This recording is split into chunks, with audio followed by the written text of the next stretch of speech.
No te pierdas este sábado a las 10 de la mañana. Félix González nos demuestra que una herencia no se hereda, se conquista con esfuerzo, propósito y visión. Si eres líder o emprendedor, este capítulo de Líderes Ocultos es para ti. ¡Abrazo, mis líderes! Eso se lo pago a una empresa como Softec o una empresa así constituida. Tú no eres ni una empresa, ¿cómo crees que te voy a pagar esto? La parte de la familia yo siempre predico que es la empresa más importante. Entonces, sin duda, creo que ayudar a mis hijos a encontrar su propósito y a hacerlos crecer, esa parte creo que es lo primordial. Porque vi a mi papá levantarse a las 4 de la mañana, a partírsela, a trabajar sin pretexto, a que no importaba si hubiera lluvias o como estuviera, había que levantarse, había que hacer la tarea todos los días y había que cumplir.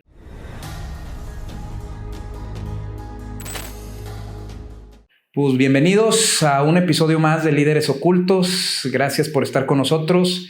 El día de hoy tengo el privilegio y el honor de estar aquí con un buen amigo, Félix González. Lo considero amigo porque es de Ciudad Mantes, Tamaulipas. Mi familia y mi mamá es de por allá. Nomás para darles un poquito de contexto de Ciudad Mante y de mi amigo Félix. Ciudad Mante, para ir a Ciudad Mante tienes que ir a Ciudad Mante, no queda la pasada de nada, ¿no? No hay nada. Mi Félix es una ciudad que dependía mucho del tema del azúcar, del ingenio, y es una ciudad que se ha ido quedando atrás, yo diría. El crimen organizado pues hecho media su colonia. Ha sido complicado para Ciudad Mante, pero como le decía Félix, siempre hay alguien de Mante en todos lados, ¿no? Y me da mucho gusto estar con Félix porque siendo una ciudad que ha sido tan complicada, que no ha crecido por muchos años, Félix salió de ahí, yo le llamo de Mante para el mundo, y se vino a buscar suerte a Monterrey, y aquí estudió, se hizo consultor, y el día de hoy es el director y dueño de una empresa de tecnología de las más importantes de Monterrey. Somos amigos del IPADE. Entonces, pues muchas gracias, Félix, por darnos esta entrevista y por estar aquí con nosotros el día de hoy. Al contrario, te he dicho, gracias por la invitación y pues estamos aquí a la orden. Muy bien, muy bien. Pues voy a empezar con la primera pregunta, que justo tiene que ver con Ciudad Mante. ¿Qué parte de ti sigue siendo Mante? ¿Cómo sales tú de Ciudad Mante? Porque hay gente que le gusta seguir ahí, está cómoda, ¿no? Pero creo que, ¿cómo es que tú sales de Mante y qué parte de Mante sigue estando en tu corazón? Mira, de Mante, ¿cómo salgo? Yo tenía 15 años en ese entonces. Terminé la secundaria y entonces en ese entonces recuerdo que Ciudad Mante, la parte universitaria estaba dominada por lo que le llamaban los porros. Los porros, sí. La UAT, ¿no? La famosa UAT. Sí, la Universidad Autónoma de Tamaulipas. Entonces así se regía todo. Entonces papá nos dice que pues no quería que estudiáramos ahí porque conocía cómo estaba el ambiente o cómo se movía esa universidad. Entonces nos da dos opciones. Nos dicen, pueden irse a Ciudad de México porque la familia de papá, o sea, mi abuela, allá era de la Ciudad de México, o Monterrey, que la familia de mamá acá vivía en Monterrey. Entonces, de alguna manera, nosotros nos identificábamos más con la familia de mamá. Entonces dijimos, sin dudarlo, Monterrey. Entonces, es así como, digamos, de alguna manera viene el camino de migrar de Ciudad Mante a Monterrey. ¿Te vienes a estudiar acá? Me vengo a estudiar acá a la preparatoria y así, digamos que esa es la parte del origen del por qué. Y te quedaste aquí, no regresaste a Ciudad Mante. Y ya realmente, pues decidimos no regresar porque, como lo acabas de comentar ahorita en la introducción, o sea, realmente Ciudad Mante, pues en aquel entonces todo se basaba en un ingenio, en las cañas, que recuerdo que también el ingenio y las cañas estaban de alguna manera conducidos por cooperativas, esas cooperativas pues siempre estaban peleando el poder y pues había mucho desorden, ¿no? Y por eso decidimos quedarnos aquí, porque pues realmente regresar allá no veíamos cómo o dónde podríamos desarrollarlo, ¿no? ¿Qué crees que yo siempre he dicho que Dios nos puso por alguna razón en ciertos lugares. ¿Qué de ti sigue siendo esencia del Mante? ¿Qué mamaste? Porque yo te puedo decir lo que mamé de mi mamá siendo de Mante, sí. Pero tú, ¿qué aprendiste de Ciudad Mante Mira, de la idiosincrasia de allá? Sí, fíjate que yo en Ciudad Mante lo puedo traducir a varias cosas. Viví mi infancia, ahí crecí, ahí hice mis primeros amigos. Entonces, para mí los amigos eso significa, ¿no? Colaboración, amigos, con quién te comunicas, cómo de alguna manera haces esa empatía con otras personas. Entonces, esa parte, esa esencia para mí sigue siendo fundamental ahora en la organización, porque yo aquí todo lo que veo es colaboración. Entonces lo que tratamos de hacer es cómo colaboramos aquí, así como ese grupo de amigos o ese grupo de familia, porque ya los amigos... La amistad, o sea, la amistad para mí ya no solamente es el amigo aquel cercano, sino ya se convierte como en parte de tu familia, porque recuerdo que esos amigos llegaban a mi casa como si fuera su casa y yo entraba a la de ellos como si fuera la mía. Entonces esa parte la vivimos mucho, ¿no? Es parte de tu esencia. Es parte de la esencia, esa es una parte. Pero la otra parte, bueno, pues por ejemplo, mi papá tenía camiones de volteo, me acuerdo. Entonces me acuerdo que se levantaba a las 4 de la mañana. En aquel entonces, pues muchas cosas ahí de herramientas y diésel y muchas cosas las tenía ahí en el patio de la casa. Recuerdo, entonces me acuerdo que se levantaba, cargaba diésel a las 4 de la mañana. A esa hora mamá se levantaba con él a hacerle su lonche porque pues iba a lugares que donde no había nada. Entonces pues tenía que ir con su lonche desde casa.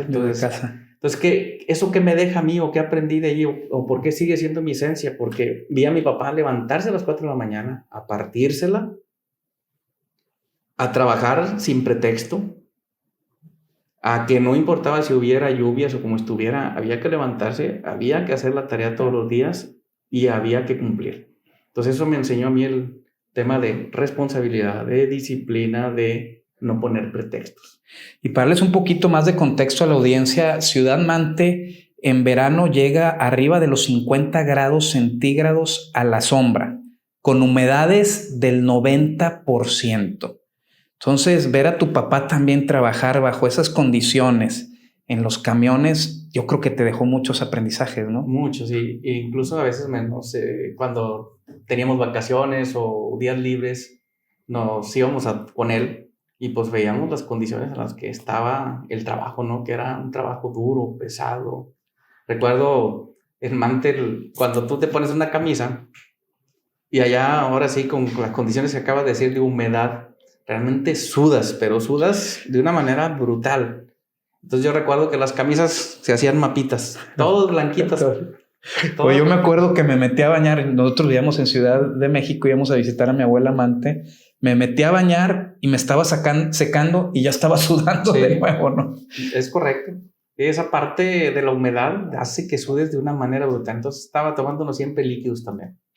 Oye, y bien interesante. Entonces tú de Ciudad Mante, de tu esencia, traes la parte de familia, de colaboración, de amistad y de trabajo duro. Eso es parte de tu esencia. Pero ¿cómo rompes este tema de ser de una ciudad tan chica que conociendo, yo todavía tengo familia allá y no quieren salir y están así y se quejan de todo, pero viven a gusto? ¿Cómo tomas la decisión ahorita de salir de Mante? Y ahorita para darles un poquito de contexto, mi amigo Félix está buscando no solo, ya tiene liderazgo en México, está buscando el liderazgo en Estados Unidos. Entonces yo por eso llamo de Mante para el mundo. ¿Qué formas de pensar tuviste que cambiar viniendo de un pueblo tan chico a buscar conquistar el mundo, mi Félix?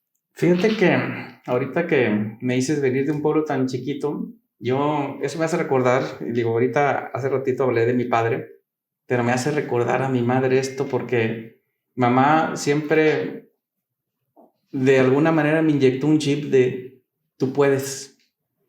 Entonces, ahorita pues se presenta la oportunidad de este tema de Estados Unidos. Estamos pues viendo todo este tema de lo que en los últimos años se ha hablado, el tema del nearshoring, pero nosotros en nuestro caso el nearshoring para servicios. Entonces se presentó esta oportunidad No teníamos los elementos para entrarle, porque te puedo decir que no teníamos ni siquiera nuestro contenido en inglés, ni nuestra página en inglés, ni nada que tuviera que ver con Proceti en inglés. Decidimos entrarle. ¿Y cómo le entramos? Dijimos, bueno, pues no hay que esperar a que los mejores tiempos se den. Ahí está la oportunidad, ahí está el mercado, hay que ir por él. Entonces piensa en grande. Piensa en grande y actúa. Actúa. Y actúa. Entonces, para nosotros el actuar es básico y en el camino pues vamos ajustando, vamos aprendiendo y vamos corrigiendo. Nos ha costado ahorita, llevamos 3 años ya de... Picando piedra. No ha sido un camino sencillo, ha sido un camino sumamente espinoso, dificultoso. Hace ratito, antes de que empezáramos esta reunión, platicábamos de que mucho del tema de TI lo tienen dominado la gente de Asia o los indios, ¿no? De la India. Uh-huh. Nos hemos enfrentado mucho con ese tema. Al llegar con clientes, prospectos, mucho de lo que nos cuestionan son tarifas. Tarifas, precios, ¿va? Tarifas, porque pues obviamente un asiático, particularmente de la India, pues sus precios son mucho menores a un desarrollador o consultor mexicano. Para eso hemos trabajado nosotros mucho también aquí en lo que le llamamos hacer la calculadora, le decimos nosotros la calculadora, porque hemos entendido que en la parte de la India mucho de lo que tardan ellos es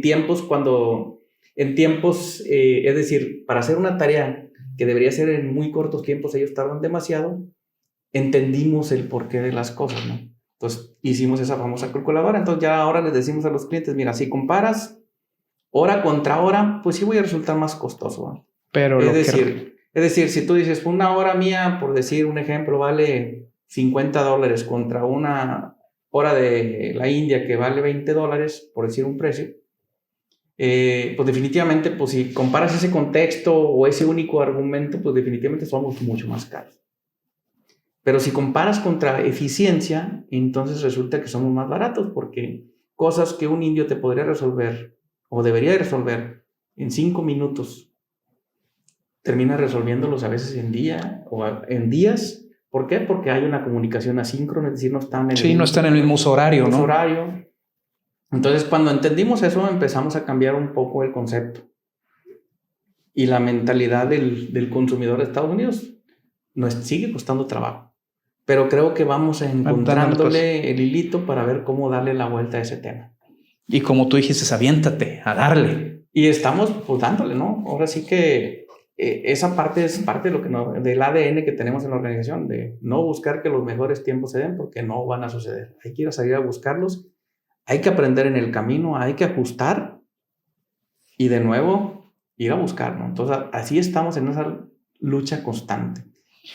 Oye, y una pregunta bien interesante, porque si analizamos tu línea de vida, pues te vienes de Mante, estudias, te haces consultor, primero eres consultor de una empresa, fundas tu empresa, lidereas el mercado nacional, que para mí hasta ahí pues ibas cumpliendo tu parte de negocios. Sí. ¿En qué momento dices, quiero dejar un legado mayor? ¿Cómo te cambia el chip? Es decir, y quiero conquistar el mundo, ¿no? O sea, conquistar Estados Unidos. ¿Cómo cambia tu mindset de decir México a ir a dejar un legado, mi Félix? Mira, para esa pregunta no se respondería con una fecha exacta, sino yo lo más bien lo respondería con hasta que me di cuenta. Ya. Hasta que me di cuenta que había que transformar muchas cosas y empezando por mí, ¿no? Y que vi que teníamos pues, capacidad limitada como seres autónomos, ¿no? Entonces, cuando digamos que empezamos como empresarios, pues yo empecé vendiéndome primero mis horas. Tus horas, sí. Mis horas, sabiendo que yo era muy buen técnico y pues los clientes así me lo expresaban, porque les daba las soluciones que requerían, pero el dejar de ser el técnico para convertirte en el empresario fue un camino largo porque te saca completamente de tu área de confort.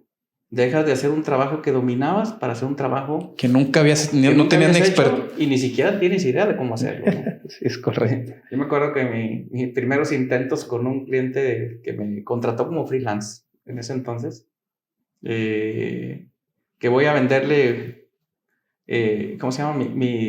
Una tarifa, ¿no? Mi tiempo. Y me dice, ¿cuánto quieres ganar, Félix? Digo, no, pues págame $50 la hora. Y su respuesta, digo, no quiero sonar grosería, pero dice, Félix, estás bien pendejo. Te dijo, estás bien tonto, mi Félix. Estás bien pendejo. Dice, eso se lo pago a una empresa como Softec o una empresa así constituida. Dice, tú no eres ni una empresa, ¿cómo crees que te voy a pagar esto? Y entonces, pues ahí fue una primer semillita. Dije, ya no tengo que ser el súper técnico, no tengo que convertirme en una empresa. Entonces ahí fui y fundé una empresa. Y empezó el tema, ¿no? Ya entendí cómo se fundaba una empresa. Fuimos otra vez a renegociamos, pero ahí todavía vendía al técnico, ¿no? Entonces tuve que transformarme, decir, bueno, ¿cómo dejo de ser técnico para convertirme en líder? Entonces, pues fue un camino largo, un camino que nunca termina, ¿no? Porque nunca termina. Siempre el liderazgo es una y otra, ¿no? Y entonces ese camino, ¿qué ha involucrado? Ha involucrado pues un ejercicio mucho de autoconvencimiento, de rodearme con coaches, de asistir a programas de dirección, rodearme con otros empresarios, entender cómo piensan, entender cómo actúan. Entonces ha sido todo un ejercicio, pero el ejercicio más importante es cómo rodearme de un equipo. Y esa parte para mí ha sido la fundamental, ¿no? Cómo construir un equipo. Y yo creo que ahí ha estado la tarea. En construir tu equipo. En construir un equipo. Que viene de tus bases de colaboración y de familia y de amigos, ¿no? Exactamente. Entonces esa parte de construir el equipo es algo que ha costado mucho trabajo porque yo, a diferencia de muchos, decidí hacerlo con un equipo de jóvenes que no tenían experiencia en esto. Entonces me la jugué en ese sentido. En aquel entonces recuerdo que mucho de lo que trabajaba yo era en transmitirle los valores, en el trabajo bien hecho, en poner la vara alta, que es parte de lo que predicamos en nuestra filosofía, poner la vara alta, en siempre exceder expectativas, en ir más allá. Entonces esa culturización pues llevó años. Y eso pues, nos ha permitido que de alguna manera ahora, con ese primer equipo que formé, ahora lo estamos polinizando ya hacia toda la organización. Y de alguna manera aquí ya existe una mentalidad del sí se puede. Sí se puede. Del sí se puede, que esa mentalidad que te dije hace ratito. El DNA de tu papá. Viene inyectada de mi mamá. Tu mamá, perdón, tu mamá. Tu papá es el trabajo duro y tu mamá el sí se puede, es correcto. El sí se puede. Entonces, esos valores son los que ahora nos permiten y que son la base de esta organización. Entonces, respondiendo a tu pregunta, pues yo creo que ha sido un proceso de transformación largo. De autoconvencimiento, de rodearme de un equipo capaz, de rodearme de personas muy, muy capaces como otros empresarios, programas de negocio. Entonces yo creo que ha sido un efecto de muchas personas que han influido en mi vida. De mucho desarrollo integral, ¿no? Exacto. Ahora, nos comentabas, llevas 3 años tratando de entrar al mercado de Estados Unidos. Mucha gente, yo estoy en varios consejos de administración y siempre entrar al mercado gringo, porque ser el más grandote es atractivo, es competido, es muy buen mercado, es un mercado noble, pero nunca es fácil. ¿Cómo te sostienes después de que llevo 3 años picando piedra y no veo la luz? ¿Qué es lo que te sostiene para poder seguir tras ese reto y seguir picando piedra? Mira, yo creo que mucho de lo que me sostiene es mucho la fe, el creer que se puede, el creer que el no que te dan en algún momento no significa un no rotundo, sino significa hay que entender de dónde proviene ese no y hay que ajustar. Entonces es lo que hemos estado haciendo. Ahorita te puedo decir que tenemos ya mucho aprendizaje del mercado americano. No hemos logrado capitalizarlo como yo quisiera aún, pero sé que cada vez nuestro equipo está mucho más sólido, está más fuerte y estamos más convencidos de que lo podemos hacer. Entonces ya las oportunidades de alguna manera empiezan a llegar de una manera mucho más ordenada, con mucho más proceso, con mucho más enfoque. hemos cambiado muchas cuestiones de marketing, de contenidos, de cómo llegarles al cliente americano, que es diferente, tienen otra idiosincrasia. Que es diferente. Estamos ahorita en un trabajo de mucha presencialidad. Estamos asistiendo a muchos eventos.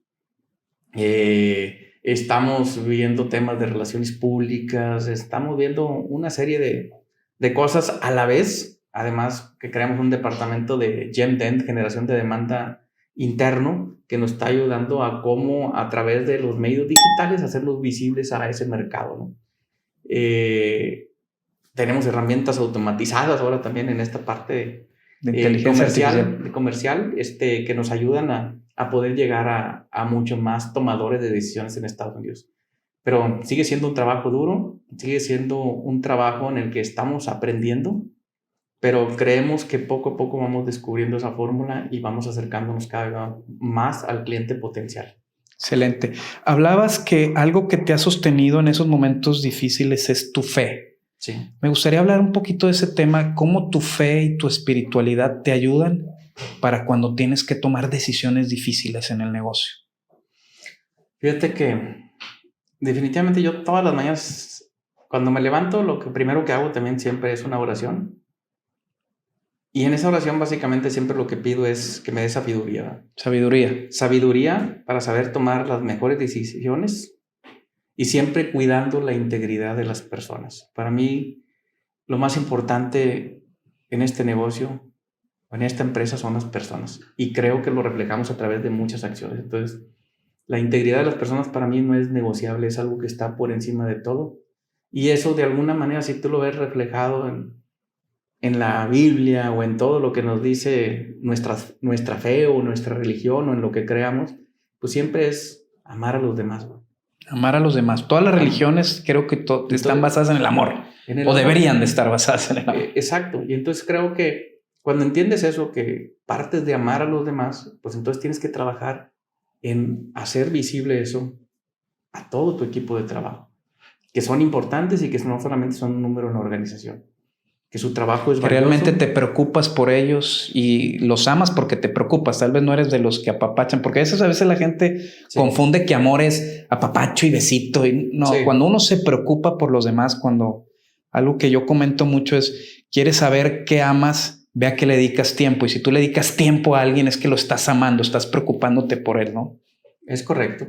Entonces, ¿cómo le dedicamos tiempo? Bueno, pues los escuchamos. Por ejemplo, tenemos una cultura flexible. Somos muy pro aquí de la familia. Por ejemplo, cuando alguna de nuestras colaboradoras o nuestros colaboradores, ya sea varón, también tiene algún evento con sus hijos que tiene que asistir algún festival, alguna feria de ciencias, etcétera, nosotros somos sumamente flexibles y apoyamos para que eso se dé. No somos de los que cuestionamos, sino simplemente adelante. ¿Sí? Porque creemos que si la persona está bien, entonces va a dar lo mejor en la empresa. Correcto. Si no está bien, difícilmente. Tenemos que estar bien para dar resultados. Entonces tu fe la vives con oración y pidiendo sabiduría. Siempre tratamos de pedir la parte de sabiduría, porque creemos que si no tenemos ese elemento esencial en nuestra vida, pues vamos a tomar muchas decisiones erráticas, y ya las hemos tomado, ¿no? Hemos aprendido a través de decisiones erráticas a aprender a tomar mejores decisiones, pero creo que la sabiduría te ayuda a tomar mejores decisiones. Fíjate, nomás para la audiencia, este tema de la sabiduría, y quiero dejarlo porque para mí es una perla que nos estás comentando. En la Biblia hay un pasaje que a mí me encanta, donde el rey Salomón, el hijo del rey David, se le aparece Dios como el de la lámpara de Aladino, y le dice, pídeme lo que quieras y te lo doy. Y él pidió sabiduría. Es correcto. Y terminó siendo el rey más rico y poderoso de la nación judía. Entonces a veces lo único que tenemos que pedirle a Dios es sabiduría para que tomemos decisiones correctas, y la abundancia y la riqueza y los logros van a llegar solos, ¿no? Sí, te felicito por esa. Como dicen, todo lo demás viene por añadidura. De alguna vez ahorita cuando hablas de riquezas, hablas de todos esos temas, me han preguntado algunas veces que si lo que me mueve es el dinero, y yo siempre les contesto que no, que para mí el dinero no es lo importante. Para mí lo importante es la trascendencia. ¿Y la trascendencia cómo? O sea, a través de algo diferenciado, algo único, algo que genere valor, ¿no? En este caso, una cultura única, diferenciada a través de las personas que colaboran en la organización. dejar mejor a las personas de cómo las encontraste. Sí, exacto. Ahora, en todo este tema, en el caminar empresarial, de repente los éxitos, la riqueza, la abundancia nos empieza a ganar, ¿no? ¿En algún momento sentiste que tu ego y que lo que estabas logrando iba más rápido de lo que tú estabas buscando de propósito y de trascendencia? Yo cuando platico con muchos empresarios dicen, sí, de repente el ego te empieza a ganar y empiezas a creerte la última coca del estadio. ¿Cómo Félix se mantiene firme para que no le ganen los logros de decir yo hice esto y sigas en ese propósito de trascender? Fíjate que viene mucho desde un tema formativo e incluso hasta un tema de pareja. Por ejemplo, mamá siempre me enseñó esa parte de la humildad, de mantener los pies firmes en la tierra, de no creerte más que los demás. Entonces, para mí esa parte ha sido fundamental, ¿no? El sostener los pies sobre la tierra. Sí, ha habido momentos en los que a lo mejor de repente... Se te sube el humo. Se nos sube a todos. Somos seres humanos, ¿no? Se nos sube el humo a la cabeza. Pero bueno, cuando tenía mamá, ella me aterrizaba. Y ahora tengo una esposa que me aterriza también, ¿eh? Son canijas, va. De repente nos aterrizan muy gacho, ¿no? Entonces, definitivamente creo que esa parte es fundamental, ¿no? Tener a alguien que te aterrice, ¿no? Exactamente. Ese complemento. Ese complemento que te ayuda a no perder foco y a mantener los pies en la tierra. Y en eso mi esposa es una experta. Excelente. Oye, hablando quiero entrar al tema de la familia. ¿Cómo estás asegurando que tu familia sea parte de tu visión? Tu esposa, tus hijas, tus hijos, etcétera. ¿Cómo lo estás asegurando? Mira, bueno, yo nomás conozco a tu hija, ¿va? Entonces no sé si Andrea, tienes hijos, nomás conozco a tu hija. Sí, tengo tres hijos. Tres hijos. 2 mujeres, un hombre y obviamente pues mi esposa. Yo siempre, como buen ingeniero, yo separo todo en procesos, ¿no? Entonces yo siempre creo que hay una parte que es el líder, otra parte que es el esposo y otra parte que es el papá. Entonces creo que cada cosa hay que darle su tiempo, su espacio. Y como dicen ahora, bueno, su tiempo de calidad. Su tiempo de calidad a cada uno. Sí, a cada una. Entonces, pues trato yo, por ejemplo, pues, siempre como líder de la organización, obviamente, pues darle el espacio, dedicarle su tiempo, escuchar a mi equipo, trabajar con ellos de la mano. En la casa, pues con mi esposa, pues darme mi tiempo también como pareja. Viajar juntos como pareja, hacer cosas que nos gustan juntos. Escucharla. Que luego a los hombres nos cuesta un poquito, ¿no? Sí, cuesta mucho. Esa parte, creo que esa parte la he aprendido mucho con mi esposa, la parte porque somos tan diferentes. Como te dije, yo como ingeniero siempre he seguido el orden. Cuadrado, orden, estructura. Mi esposa es médico. No, y te mueve todo el cuadro. Ella, ve las cosas de una manera totalmente diferente a la mía, ¿no? Entonces esa parte de hacer ese match, pues ha sido interesante. Y bueno, y en la parte de mis hijos, pues bueno, pues darles también su tiempo, escucharlos. Yo he creído que hay que trabajar también mucho en la mentalidad desde chiquitos. Con ellos he tratado de sembrar esa semilla del así como la sembró mi mamá del sí se puede. Sí se puede. Bueno, yo he sembrado una semilla de que, bueno, ellos tienen que trabajar duro, comprometerse, hacer las cosas bien, formarse como líderes. Porque este país necesita líderes, necesita personas que ayuden a otras a desatar su potencial. Entonces, ¿qué te ha costado más? ¿Hacer crecer tu negocio o ayudar a tus hijos a que aseguren esa trascendencia, esa visión? Esa parte es una pregunta bastante complicada, pero creo que sin duda, creo que lo más bonito que hemos formado mi esposa y yo es nuestra familia. Creo que definitivamente la parte de la familia yo siempre predico que es la empresa más importante. Entonces, sin duda, creo que ayudar a mis hijos a encontrar su propósito y a hacerlos crecer, esa parte creo que es lo primordial. Y eso juega en otras ligas, pero también yo no lo veo desligado de la parte del negocio. Porque al final de cuentas, en ambos roles, ya sea como padre con mis hijos o como líder en la organización, se trata de lo mismo. En ayudarlos a encontrar el propósito y a desatar su potencial. Su potencial. Entonces creo que son tareas muy O sea, ligeras. estás aprovechando herramientas de negocios para ayudar. Yo lo hago para mí, para que mis hijos vayan fijando sus objetivos, su propósito y paguen el precio para lograrlo, ¿no? Y al revés también, o sea... Y luego aprendes de ellos y vienes y lo aplicas acá. Es correcto. Ya, qué padre, qué padre, qué padre. Oye, pregunta. Si mañana tú no estuvieras, ¿cómo te gustaría que tus hijos se refirieran de ti, de tu legado, de tu trascendencia? Ay, válgame Dios, esa pregunta tiene mucho fondo y sabes una cosa aquí que me suponía que me ibas a hacer esa pregunta. Entonces, esa lo escribí y me gustaría leerlo porque yo lo divido en 4 partes importantes de cómo me gustaría ser recordado. Excelente. Así como te dije, como buen ingeniero, todo me gusta ordenarlo por procesos. Entonces, ¿cuáles son las 4 partes o esos 4 procesos grandes que me gustaría de mí que fueran recordados? Y a eso pues me voy a permitir leer. Por favor, adelante. Creo que sí vale. Como buen ingeniero te preparaste bien. Esa pregunta sí vale mucho la pena y tiene mucho fondo. Mira, yo como te dije, son 4 procesos grandes. El primero yo le diría como persona. ¿Cómo me gustaría ser recordado como persona? Me gustaría que me recordaran como alguien con los pies en la tierra, siempre franco, con el corazón abierto, sencillo, auténtico, un tipo entrón, no perfecto, pero fiel siempre a sus valores. Que bailaba, que cantaba igual una música norteña como cantaba una canción con mariachi. Que creía que una buena broma pues te volvía mejor un mal día, ¿verdad? Alguien que le gustaba viajar, que amaba a su familia, que honraba sus raíces y disfrutaba conocer a las personas con sinceridad.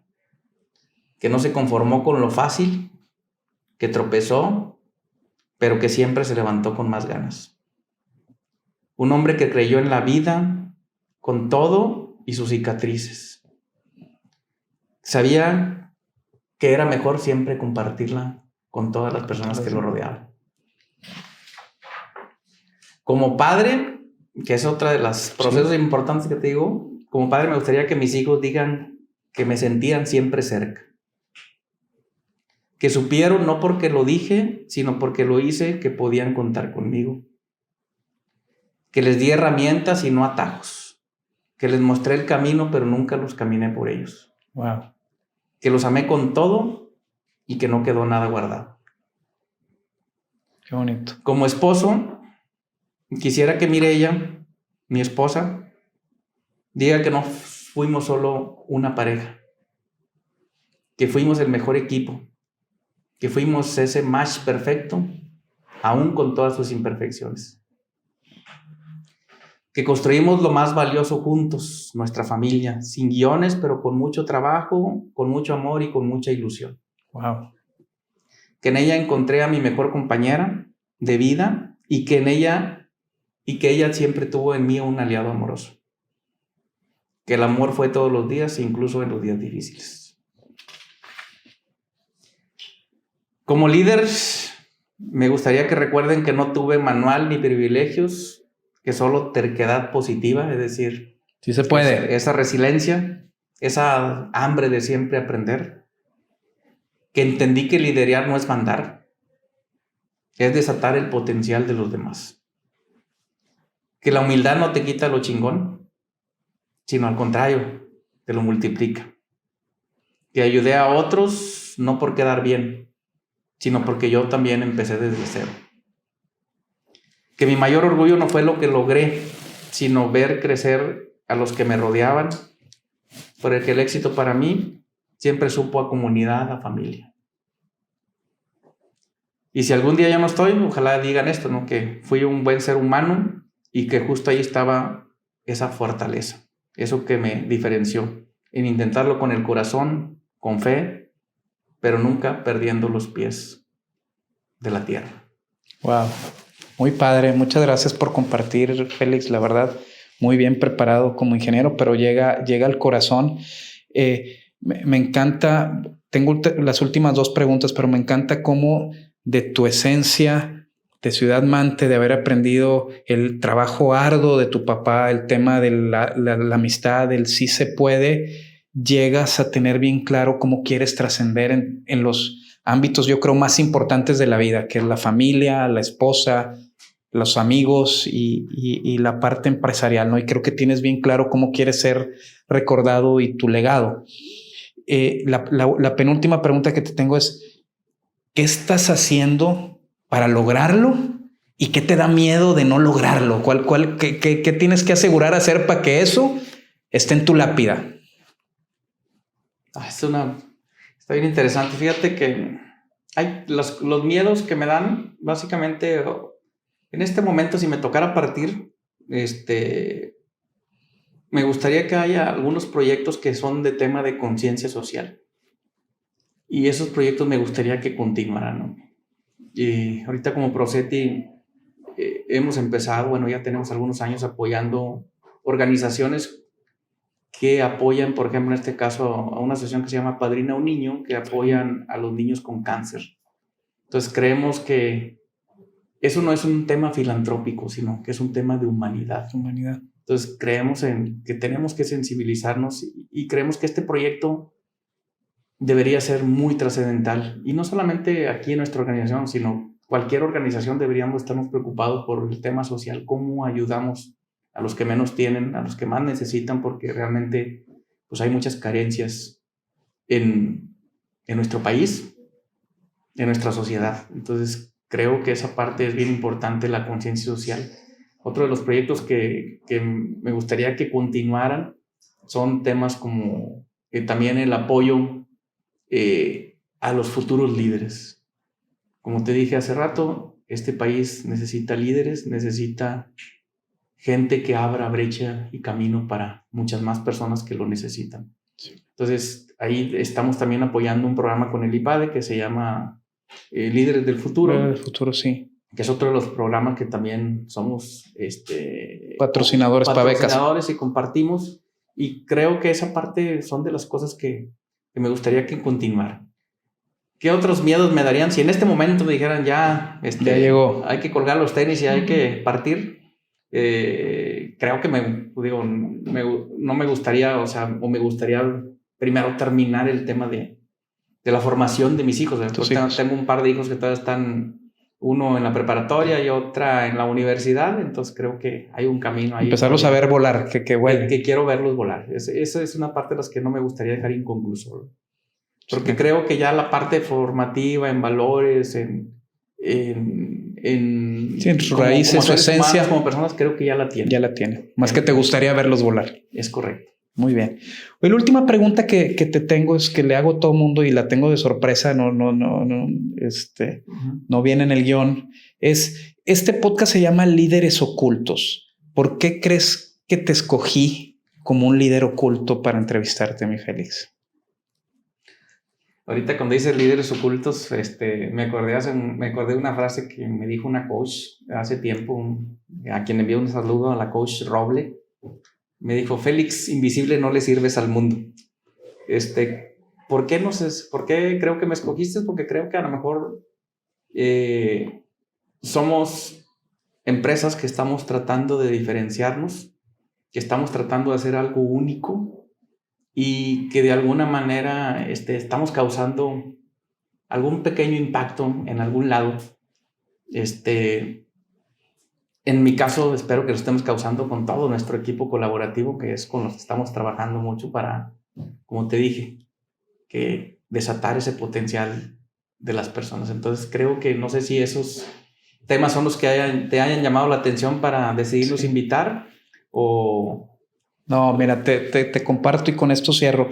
Para mí, Félix, eres un líder oculto desde que te conocí, como te decía, hace 2 años. Yo tengo muy buena memoria, ¿no? Estábamos en el SICA, platicamos y eras una persona sencilla y humilde que refleja esos valores que aprendiste. No estabas, cuando uno va a México, al DF, te das cuenta de los que andan tratando de brillar y de verse. Y tú de una manera muy sencilla y humilde platicamos, me dijiste qué hacías, yo te dije qué hacíamos y hicimos ahí un clic, pero de una manera muy, muy sencilla, ni tú me presumiste ni yo te presumí, y ahí empezamos una bonita relación.